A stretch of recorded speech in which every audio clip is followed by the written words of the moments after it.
ஒரு ராஜா இருந்தார். நாடு பூராவும் நிறைய மரங்களை நட்டு வளர்க்கணுங்கிறது அவரோட ஆசை. தானே அதுக்கு முன்மாதிரியா இருக்கணும்னு நினைச்சார். அரண்மனையை சுத்தி மரங்களை நட்டு வளர்த்தார். இதை பார்த்துட்டு ஜனங்களும் அவங்கவுங்க வீட்டை சுத்தி மரக்கன்றுகளை நட்டு வளர்த்தாங்க.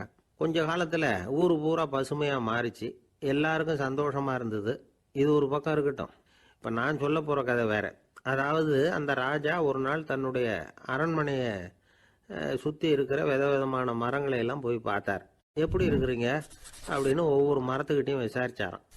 எந்த மரமும் சந்தோஷமா இருக்கிறதா தெரியல. அதுக்கும் மனசுல ஒரு குறை. முதல்ல ஆலமரத்துக்கிட்ட போனார். அது சொல்லிச்சு, மண்ணா, நான் நல்லா பெருசா வளர்ந்துருக்கிறேன், அடர்த்தியா இருக்கிறேன், கிளையெல்லாம் 4 பக்கமும் நல்லா படர்ந்து தான் இருக்குது. இருந்தாலும் எந்த பிரயோஜனமும் இருக்கிறதா தெரியல எனக்கு. என்னுடைய பழம்லாம் ரொம்ப சின்னதாக இருக்குது. என் கண்ணுக்கு சரியாக புறப்பட மாட்டேங்குது.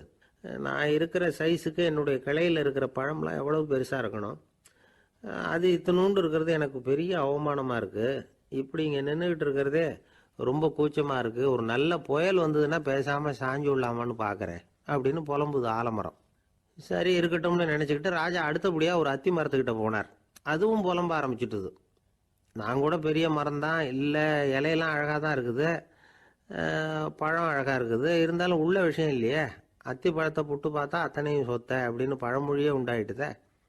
இப்படி ஒரு கெட்ட பேரோட நான் இருக்கணுமா அப்படின்னு புலம்புது அது. சரி இது இருக்கட்டும் அப்படின்னு சொல்லி அடுத்தபடியாக வேப்ப மரத்துக்கிட்ட போனார். அது தன்னுடைய வேதனையை வெளியிட்டது. எனக்கு எவ்வளவோ மருத்துவ குணங்கள்லாம் இருக்கிறதா சொல்லிக்கிறாங்க, இருந்தாலும் என்ன பிரயோஜனம்? என்னுடைய பழத்தை மனிதர்கள் யாரும் விரும்பி சாப்பிட்றது இல்லையே அப்படின்னுது. ராஜா அடுத்தாப்புல இருந்த ஒரு பனை மரத்துக்கிட்ட போனார். நான் நல்லா உயரமாக தான் வளர்ந்துருக்கிறேன், மற்ற மரங்கள்லாம் என்னை அண்ணாந்து தான் பார்க்கணும், இருந்தாலும் என்கிட்ட நிழலுக்காக யாரும் ஒதுங்கிறது இல்லையே அப்படின்னுது. என்ன இது, எல்லா மரமும் இப்படி திருப்தி இல்லாமல் இருந்துகிட்டு இருக்குதே அப்படின்னு நினச்சிக்கிட்டே ராஜா அடுத்தபடியாக அங்கே இருந்த ஒரு பைன் மரத்துக்கிட்ட போனார். அழகாக உயரமாக பசுமையாக தான் இருந்தது, ஆனால் பழமோ பூவோ கிடையாது. அதை நினச்சா அது வருத்தப்பட்டுக்கிட்டு இருக்குது. ஓக் மரம் அது ஒன்று நின்றுட்டு இருந்தது. அது என்ன சொல்லிச்சுன்னா, இலையுதிர் காலத்தில் என் மேலே இருக்கிற எல்லா இலைகளும் உதிர்ந்து போடுது, முடி கொட்டின மனிதர்கள் மாதிரி மொட்டையாக நான் நிற்க வேண்டி இருக்குது, என்ன வாழ்க்கை இது அப்படின்னு சொல்லி அழுத்துக்கிட்டது. சரி புளிய மரம் என்ன சொல்லுது பார்ப்போம்னு அதுகிட்ட போனால், என்னுடைய நிழலில் யாருமே தங்க மாட்டாங்க, உடம்புக்கு சூடுன்னு ஒதுங்கி போயிடுவாங்க, அடிமரத்தை பார்த்தீங்கன்னா பட்டையெல்லாம் உறிஞ்சி பார்க்கறதுக்கே கேவலமாக இருப்பேன் அப்படின்னுது அது. முருங்கை மரம் என்ன சொல்லிச்சு தெரியுமா, என்னுடைய இலை காயெல்லாம் சாப்பிட்றவங்களுக்கு சத்து கொடுக்கறது வாசம்தான், ஆனால் என் உடம்புல சத்தே கிடையாது, கொஞ்சம் வேகமாக காற்று அடிச்சதுன்னா முறிஞ்சி விழுந்துடுறேன், என்ன வாழ்க்கை இது அப்படின்னு சொல்லி அது வருத்தப்பட்டது.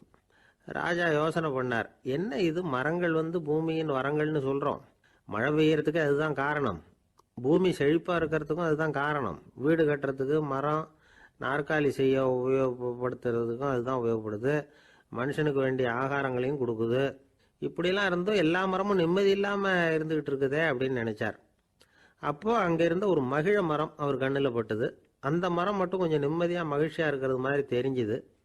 உடனே ராஜா அதுகிட்ட போனார். உனக்கு மனசில் எதுவும் குறை இல்லையான்னு கேட்டார். இல்லை, நான் சந்தோஷமாக தான் இருக்கேன்னு அந்த மகிழ மரம். அப்படியான்னு ஆச்சரியமாக கேட்டார் ராஜா. ஆமாம் மன்னா, இந்த இடத்துல நீங்கள் ஒரு முருங்கை மரத்தையோ வேப்ப மரத்தையோ கூட நட்டிருக்கலாம், ஆனால் இந்த இடத்துல நடுறதுக்கு என்ன தேர்ந்தெடுத்திருக்கிறீங்க, அதுவே எனக்கு பெருமை, அதுவே எனக்கு திருப்தி அப்படின்னு தான் மகிழ மரம். மகிழ மரம் சாதாரணமாக தான் இருக்கும், இளம் மஞ்சள் நிறத்தில் பூக்கள், அது காய்ந்தும் மனம் வீசும். மகிழ மரம் மாதிரி மன திருப்தியோடு வாழறதுக்கு நாம் கற்றுக்கணுமா. நாம் இந்த உலகத்தில் ஒரு நாயாவோ நரியாவோ கூட பிறந்திருக்கலாம், மனுஷனாக பிறந்திருக்கிறோம், அதுவே பெருமை தானே. இந்த நிறைவு தான் மகிழ்ச்சியின் ரகசியம். ஒரு பையன் அப்பா கிட்ட போய், அப்பா நீங்கள் இந்த உலகத்தில் ஒரு மனுஷனாக பிறந்தது என்னோட அதிர்ஷ்டம் நானா. ஏண்டா அப்படி சொல்கிறேன்னு இருக்கார் அப்பா. நீங்கள் ஒரு கரடியாக பிறந்திருந்தா இந்நேரம் நானும் ஒரு கரடி குட்டியாக தானே இருந்திருப்பேன் அப்படின்னு நானா பையன்.